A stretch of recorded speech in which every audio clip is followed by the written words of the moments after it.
Dude, and it literally like pisses me off when people are like, she's not the face of the league.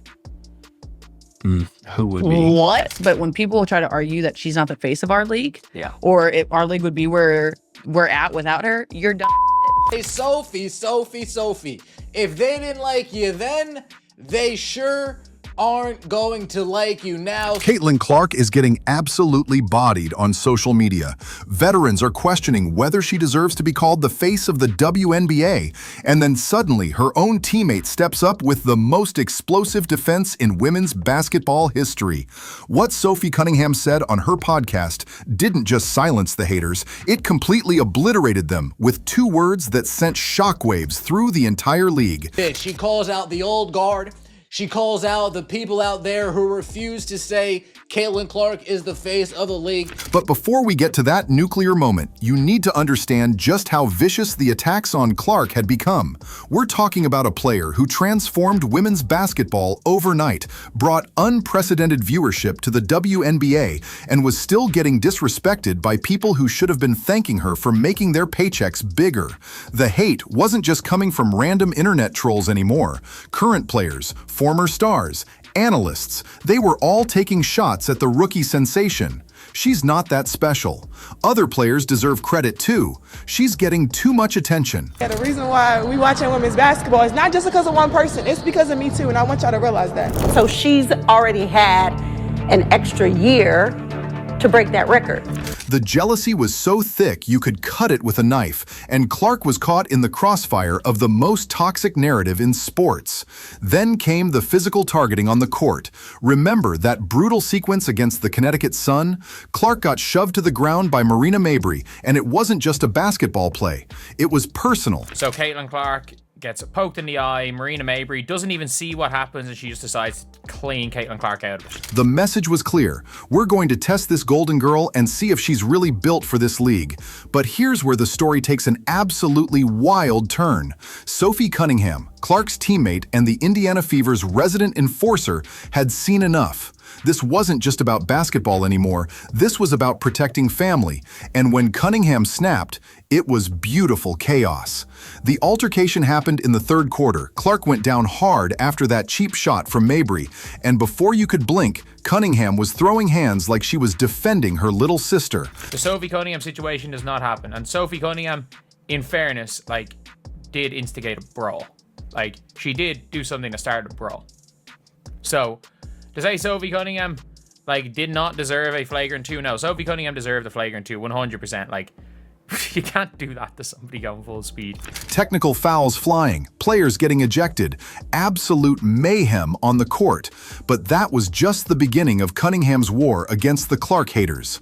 By the way, sometimes I've just got to say it. Sometimes I feel like she's the only player in the entire league that actually and truly has Caitlin Clark's back. After the game, while everyone expected some diplomatic answer about team chemistry, Cunningham delivered a verbal assassination of the referees. They're not protecting the star player of the WNBA, she declared, her voice cutting through the press room like a machete. If they won't do their job, then I'll do it for them. So tomorrow, you're on the Las Vegas Strip. What can the Las Vegas expect from Sophie? Oh, you know what? I'm just going to be me. I don't go in there trying to predetermine anything. I'm dialed in. I need to focus on hitting my shots, making sure I'm executing the schemes right. I'm not focused on the extracurricular activities. And you know what? During that, it was just part of the game. I think the refs had a lot to do with that. It was a build-up for a couple of years now of them just not protecting, the star player of the WNBA. And so at the end of the day, I'm going to protect my teammates. That's what I do. And I'm a team player, so. The basketball world was already buzzing, but nobody knew that Cunningham was just getting warmed up. The real nuclear bomb was still coming, and when it dropped, it would change everything forever. Fast forward to Cunningham launching her own podcast, Show Me Something. Everyone expected typical athlete fluff, safe answers, corporate speak, nothing controversial. Instead, they got pure, unfiltered rage from a veteran who was absolutely done with the disrespect toward her superstar teammate. The topic turned to who represents the face of the WNBA, and you could practically hear Cunningham's blood pressure rising through the speakers. It literally pisses me off when people are like, she's not the face of the league. What? She said, her voice building towards something explosive. It just feels like people are jealous of this new little wave of. They are, but I just hate that because like this is what we've always wanted as a league. So like, who cares who gets the credit? And if you're smart, you're making money off of them. Yeah. Like you are literally making money from the viewership. And what she made the chirp was about how she didn't help plan the fucking. Who cares? Shirts. Like, But then came the moment that broke the internet. When asked about critics who deny Clark's impact on the league, Cunningham didn't just disagree. She went nuclear. "You're literally dumb as fuck," she declared, and you could practically hear jaws dropping across the basketball universe. Social media erupted instantly. The clip went viral faster than a wildfire in August, racking up millions of views within hours. But Cunningham wasn't done dropping bombs. She continued her rant with surgical precision, dismantling every single argument against Clark, with the fury of someone who had watched her teammate get disrespected for months. no, there's really good, well-known people in our league. I'm not discrediting them. Like we have a lot of in our league. Yeah. Like There's really good, well-known people in our league. I'm not discrediting them. We have a lot of badass women, Cunningham acknowledged, showing she wasn't trying to tear down other players, but then she delivered the knockout punch that left no room for debate. The impact was immediate and devastating. Twitter was in complete meltdown mode as people tried to process what they had just heard. This wasn't some rookie defending herself. This was a 7-year veteran, someone who had earned her stripes the hard way, absolutely destroying anyone who dared question Clark's status in the league. But here's what made Cunningham's defense so powerful. She wasn't just emotional, she was factual. Clark had single-handedly transformed WNBA viewership, broken attendance records, and brought mainstream attention to women's basketball like never before.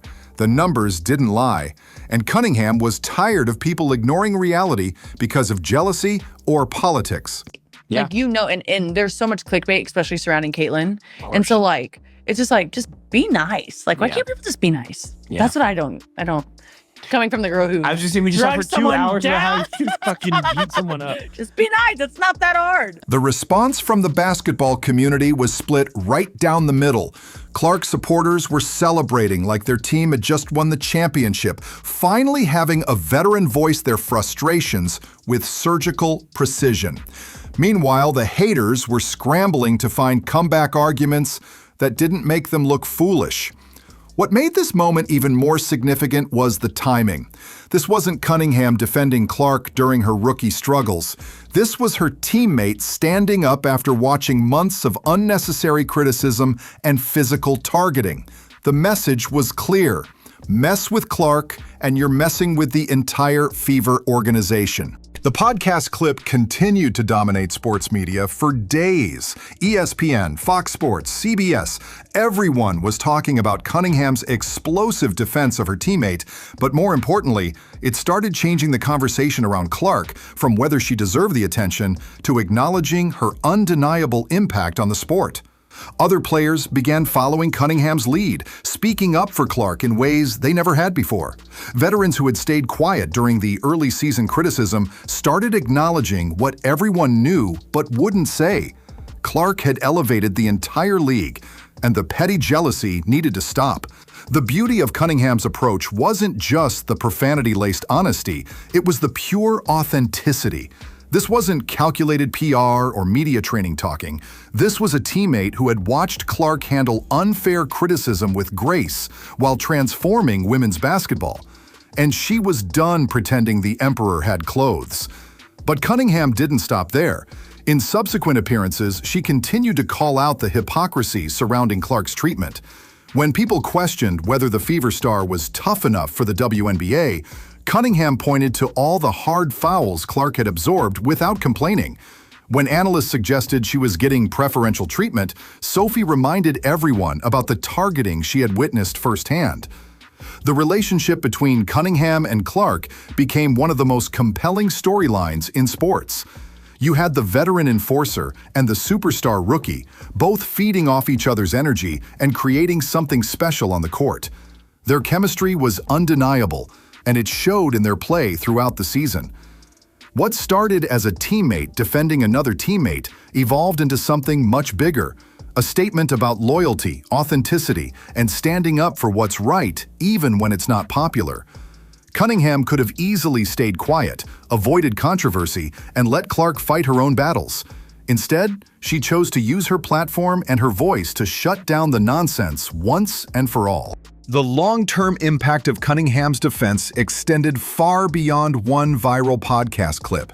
It changed how media covered Clark, how fans discussed her impact, and how players around the league treated the face of women's basketball. The toxic narrative that had dominated Clark's rookie season was finally dead, killed by 2 words from a teammate who refused to watch the disrespect continue. Looking back, that podcast moment wasn't just Sophie Cunningham defending Caitlin Clark. It was a veteran leader setting the record straight about respect, recognition, and what it really means to be the face of a league. She didn't just shut down the haters with profanity and passion. She shut them down with truth.